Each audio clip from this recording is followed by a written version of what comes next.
திருச்சிற்றம்பலம். தென்னாருடைய சிவனையை போற்றி, எந்நாட்டவருக்கும் இறைவா போற்றி. அனைவருக்கும் வணக்கம். 2025 எப்படி இருக்கும் அப்படிங்கிறத நம்ம பார்க்கலாம். இந்த புத்தாண்டில் 4 கிரக பயிற்சிகள் ஆக போகுது. குரு, சனி, ராகு, கேது 4 பேருமே பெரிய கிரகங்கள், வருட கிரகங்கள்னு சொல்லுவோம். இந்த வருட கிரகங்கள் எல்லாமே இந்த வருஷம் மாறுறாங்க. ஒவ்வொரு ராசிக்கும் எந்த மாதிரி பலன்களை கொடுப்பார் அப்படிங்கிறத பார்க்கலாம்.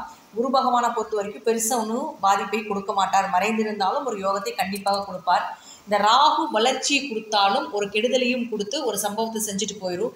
கேது அப்படின்னு சொல்லக்கூடியவர் தடை தாமதத்தை கொடுத்தாலும் கூட உங்களுக்கு என்ன மாதிரி விஷயங்களை கொடுப்பார் அப்படின்னு பார்த்துட்டிங்கன்னா, சைலண்ட்டாக செய்யக்கூடிய விஷயம் எல்லாமே கேதுங்க. எல்லாத்தையும் பிரம்மாண்டப்படுத்தி செய்யக்கூடியது எல்லாமே ராகு. வெளிப்படையாக சத்தமாக செய்கிறது எல்லாமே ராகு. கேது சைலண்ட்டாக சம்பவம் பண்ணக்கூடியது கேது தான்.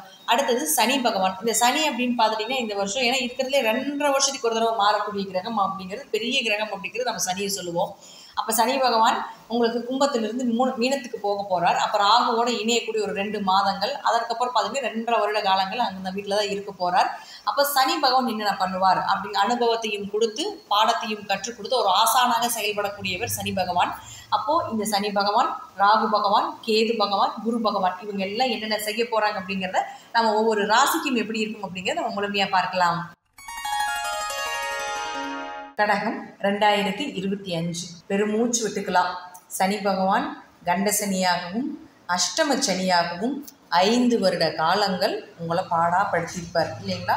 இப்போது இந்த அஷ்டம சனியும் கண்டச்சனியும் இந்த வருடம் உங்களுக்கு மார்ச் மாதத்திலே நிவர்த்தியாக போகுது.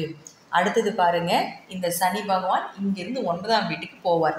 அப்போ 9ஆம் வீட்டுக்கு சனி பகவான் போகக்கூடிய காலகட்டங்கள் பூர்வீக சொத்துக்கள், தந்தை மூலமாக ஆதாயங்கள், தந்தை கிட்ட ஏதாவது ஒரு பூர்வீக சம்மந்தப்பட்டது மூவ் பண்ணுறது, இது எல்லாமே பண்ணினீங்கன்னா நிச்சயமாக கிடைக்கும். உயர்கல்வி, ப்ரமோஷன் சார்ந்த விஷயங்கள், ஒரு இடமாற்றங்கள், வேலை மாற்றங்கள். இப்போவே வேலை மாற்றம் இடமாற்றத்துக்குள்ள ஏற்பாடு ஆயிடுச்சு. நிறைய பேர் வேலையே போயிடுச்சு, ஒரு பக்கம் இருந்து இன்னொரு பக்கம் தேடிட்டு இருக்காங்க. ஸோ அப்படி இருக்கக்கூடியவர்களுக்கு எல்லாமே நிச்சயமாக நல்ல வேலையாக, நீங்கள் எதிர்பார்த்த வேலையாக நிச்சயமாக இந்த சனி பகவான் கொடுப்பார். ஆனால் இந்த 5 வருஷத்துக்கு முன்னாடி நீங்கள் எப்படி இருந்தீங்க அப்படிங்கிறதும், இந்த 5 வருடத்திற்கு பின்பு உங்களுடைய மனநிலையும் உங்களுடைய அனுபவங்களும் உங்களுடைய விஷயங்கள் எல்லாமே ரொம்ப தெளிவாக இருக்கும் அப்படிங்கிறத நம்ம தெரிஞ்சுக்கலாம். நீங்கள் எந்த மாதிரி ஒரு சூழ்நிலைகளில் தவிச்சிட்டு இருக்கக்கூடிய அந்த 5 வருடத்திற்கு முன்பு இப்போ உங்களுடைய அனுபவம் என்ன அப்படிங்கிறத நீங்கள் ஜட்ஜ்மெண்ட் பண்ணி பாருங்கள். நிச்சயமாக இப்போது உங்களுக்கு சனி பகவான் நமக்கு நல்லது தான் ஓரளவுக்கு பண்ணியிருக்காரு அப்படிங்கிறது தான் முற்றிலும் உண்மை. இன்னும் நமக்கு நல்லது தான் பண்ண போகிறார். அடுத்தது 9ஆம் வீட்டுக்கு வரும் பொழுது நல்லதை மட்டுமே கொடுக்கக்கூடிய ஒரு இடம் அப்படிங்கிறது 9ஆம் வீடு. ஆனால் சனிக்கு அந்த இடத்துல பெரிய அளவுக்கு பாதிப்பை கொடுக்கக்கூடிய ஒரு இடமாக இருந்தாலும் கூட அஷ்டமச்சனி கண்டச்சனி அளவுக்கு பாதிப்பை கொடுக்க மாட்டார். பூர்வீகம் சார்ந்த விஷயத்துகள் நீங்கள் சப்போர்ட் பண்ணலாம். 9இல் சனி இருக்கும் பொழுது அப்பா சார்ந்த விஷயத்துலேயே கொஞ்சம் அண்டர்ஸ்டாண்டிங் கொஞ்சம் குறைவாக இருக்கும் அப்படிங்கிறது உண்மை. மற்றபடி பார்த்துட்டிங்கன்னா நீங்கள் நினைத்தது எல்லாமே இந்த வருடம் நடக்கும். இனி வரும் காலங்கள் கடகராசிக்கு ஒரு ஜாக்பாட் காலமாக இருக்கும் அப்படிங்கிறது தான் உண்மை. அடுத்தது பாருங்கள், குரு பகவான்.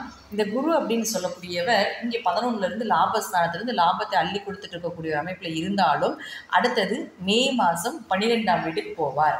அப்போ 12ஆம் வீட்டுக்கு விரயத்துக்கு போகும் பொழுது ஒரு சுப கிரகம் விரயம், அதாவது 12ஆம் இடத்துல இருக்கும் பொழுது நிச்சயமாக அது சுப விரயமாக பண்ணி கொடுப்பார். ஒரு சுப நிகழ்ச்சிகளோ, குடும்பத்தில் ஏதாவது ஒரு குழந்தை பிறப்பதோ, அல்லது வெளியூர் வெளிநாடு பயணங்களோ, தீர்த்த யாத்திரைகளோ, கோவில் கட்டுமான பணிகளோ, தான தர்மங்களோ, திருமண உறவுகளுக்கு செலவு செய்வதோ, இதெல்லாமே 12 தான். அப்போ இங்கே அங்கே குரு அந்த இடத்துக்கு போகும் பொழுது இதெல்லாமே உங்கள் குடும்பத்தில் உங்களுக்கு நிச்சயமாக ஏற்படுத்தி கொடுப்பார் அப்படிங்கிறது முற்றிலும் உண்மை. அடுத்தது பாருங்கள், இந்த குரு உங்களுடைய ராசிக்கு 6 மற்றும் 9ஆம் அதிபதி அப்படிங்கிறதுனால தந்தைக்கும் உங்களுக்கும் சில கருத்து வேறுபாடுகள் வரும். தந்தைக்கும் விரைய செலவுகள் வரும். தந்தையினுடைய ஆயுளி கொஞ்சம் கவனமாக இருங்க. கண்டமும் வரக்கூடிய காலகட்டங்களாக இருக்குங்கிறதா உண்மை. அடுத்தது ராகுவும் கேதுவும். இந்த ராகு கேதுக்களும் பார்த்துட்டிங்கன்னா மே மாதம் மாறுறாங்க. இப்போது கேது உங்களுக்கு 3ஆம் வீட்டில் இருந்தார். இந்த 3ஆம் வீட்டிலேருந்து கொஞ்சம் காரிய தடை, கொஞ்சம் உங்களுக்கு சகோதரர்களுக்குள்ள சண்டை சச்சரவு பிரச்சனை, மனக்குழப்பங்கள் இதெல்லாமே கேது கொடுத்துட்டு இருந்தாலும் அடுத்தது இந்த கேது பார்த்திங்கன்னா உங்களுக்கு 2ஆம் வீட்டுக்கு வரப்போகிறார். 2ங்கிறது நாம் ஒரு பணம் வரவு பொருளாதாரத்தை சொல்லக்கூடிய ஒரு இடம். அப்போ 2ஆம் இடத்துக்கு அது வரும்பொழுது கொஞ்சம் பணத்தடையை கொடுக்கும். ஆனாலும் கொஞ்சம் எஃபர்ட் போடுங்க, கண்டிப்பாக நல்லது நடக்கும். மறுபடியும் எங்களுக்கு நேரம் சரியில்லையே அப்படின்னு நம்ம எடுத்துக்க வேண்டியதில்லை.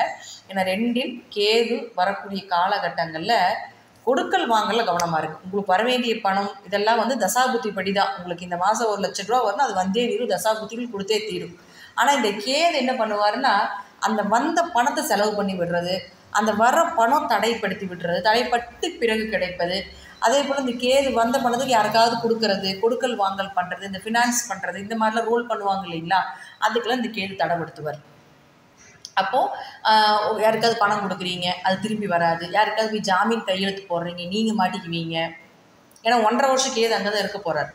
அப்போ யாருக்கு இந்த 1.5 வருஷம் பணத்துக்காக ஜாமீன் கையெழுத்து, வண்டிக்கு ஜாமீன் கையெழுத்து போடுறது, வீட்டுக்கு ஜாமீன் கையெழுத்து, கோர்ட்டுக்கு ஏதாவது கேஸ் ஏதாவது வர்றது. ஏன்னா 8ஆம் இடத்துக்கு வந்து ஜெயில் வாசம்னு சொல்லுவோம். அப்போ அங்கே 8ல் போய் ராகு வந்துடுவார், மறுபடியும் இங்கே இறங்கிடுவார். அப்போ இந்த யாராவது இந்த ஜெயில் இருக்கிறவங்களுக்கு யாருக்காவது ஜாமீன் கையெழுத்து போடுறது, இதெல்லாம் நீங்கள் பண்ணக்கூடாது. 2ஆம் இடத்தில் கேது இருந்தால் வாக்கும் கொடுக்கக்கூடாது. கொடுத்த வாக்கு கொடுத்தீங்கன்னா நிறைவேற்ற முடியாது. அதனால் சைலண்ட்டாக பணம் சார்ந்த விஷயத்தில் இந்த ஒரு 1.5 வருஷ காலங்கள் கடகராசிக்காரர்கள் சைலண்ட்டாக மூவ் பண்ணுங்கள். மற்றபடி பணம் வர்றதெல்லாம் இப்போ தசாபுத்தி படி தான். அது வந்த பணத்தை தக்க வைக்கிறதும் தக்க வைக்காமல் இருக்கிறதும் இந்த கிரகங்களுடைய வேலைகள் தவிர, வரவேண்டிய பணம் தசைகளும் புத்திகளும் உங்கள் ஜாதகத்தில் கண்டிப்பாக கொடுத்தே தீரும். அடுத்தது ராகு. இந்த ராகு அப்படின்னு பார்த்துட்டிங்கன்னா, இப்போ உங்களுக்கு 9ஆம் வீட்டில் இருந்து தந்தைக்கு உங்களுக்கு பிரச்சனை, பூர்வீக சொத்து பிரச்சனை, ஒரு இடமாற்றங்கள், ஒரு வெளிநாடு வெளியூர் பயணங்கள், அலைச்சல் திருச்சல் இப்படிலாம் நிறைய கொடுத்துட்டு இருந்தாலும் ராகு அடுத்தது 8க்கு வந்துடுவார். அப்போ இந்த 8க்கு வரக்கூடிய காலகட்டங்கள்ங்கிறது 8ஆம் இடத்துல ராகு இருந்தால் அவமானம்னு சொல்கிறோம். ஆனால் 8ஆம் இடத்துல ராகு இருந்தால் பெரிய அதிர்ஷ்டமாக ஷேர் மார்க்கெட் சம்மந்தப்பட்ட தொழில் இருக்கக்கூடியவர்களுக்கு, இது போல் உழைப்பில்லாமல் வருமானம் வரக்கூடியவர்களுக்கு எல்லாமே பார்த்துட்டிங்கன்னா 8ல் ராகு இருக்கும். அப்போது ராகுக்கு வீடு கொடுத்த கிரகம் இருப்பார் இல்லைங்களா, அப்போ அவர் நமக்கு ரொம்ப முக்கியம். அப்போ ராகுக்கு வீடு கொடுத்த கிரகம் யாருன்னா சனி பகவான். அவர் போய் 9ல் நிற்கிறார். அப்போ உங்களுக்கு ராகு நன்மையை செய்வார். அவர்களுக்கு வீடு கொடுத்த கிரகம் நம்ம ஜாதகத்தில் நல்லா இருந்தாலும் நன்மையை செய்யும். சனி பகவான் உங்கள் ஜாதகத்தில் நல்லா இருந்தால் கண்டிப்பாக நன்மை. கோச்சாரப்படியே உங்களுக்கு வீடு கொடுத்த கிரகம் ஒரு திரிகோணம் ஏறும் பொழுது உங்களுக்கு இந்த ராகுவாலையும் நன்மையே ஏற்படும். அப்போது திடீர் வருமானம், திடீர் அதிர்ஷ்டங்கள், திடீர் பணவரவு இதெல்லாமே இந்த ராகு கேது பயிற்சினால் ஏற்படும். ஜாதகத்தில் சூரியன் நல்லா இருந்து விட்டால் உங்களுக்கு, ஏன்னா கேதுக்கு வீடு கொடுத்த கிரகம் யாருன்னா சூரியன் தான் அடுத்தது. அப்போ சூரியன் உங்கள் ஜாதகம் நல்லா இருந்துருச்சுனாலும் கேதுவும் நன்மையே செஞ்சுட்டு போகும்.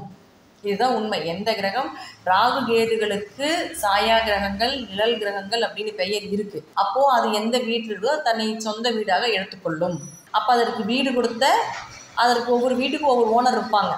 அப்போ அதற்கு அந்த ஓனர் நல்லா இருந்துட்டாங்கன்னா அங்கே வந்து இருக்கக்கூடிய வாடகை வீட்டுக்கு வரக்கூடிய ராகு கேதுக்களும் பலம்.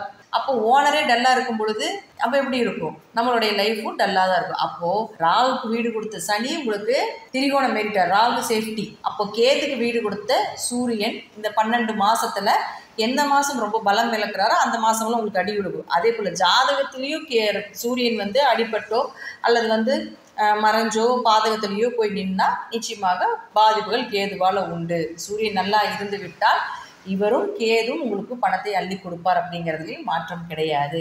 ஸோ கடகராசியை பொறுத்த வரைக்கும் இந்த 2025 பெரிய அளவுக்கு ஜாக்பாட் வந்து கிடைக்கக்கூடிய ஒரு அமைப்பு இருந்தாலும் கொஞ்சம் மைனஸும் ஒரு 30% இருக்குது அப்படிங்கிறது முற்றிலும் உண்மை. ஆனால் இப்போ இந்த அஷ்டம சனியில் நடந்த அளவுக்கு பிரச்சனைகளை நிச்சயமாக இந்த 2025 உங்களுக்கு கொடுக்காது அப்படிங்கிறதா உண்மை. சுப நிகழ்ச்சிகள், சுப காரியங்கள், குழந்தை, திருமணம் இதெல்லாமே கடகராசிக்கு இந்த வருடம் இருக்குது அப்படிங்கிறத எடுத்துக்கிட்டு சந்தோஷமாக இருங்க. வாழ்த்துக்கள், நன்றி. மீண்டும் ஒரு நல்ல பதிவில் சந்திக்கலாம். திருச்சிற்றம்பலம், தில்லையம்பலம், ஸ்ரீ நரசிம்மர் திருவடிகளே சரணம்.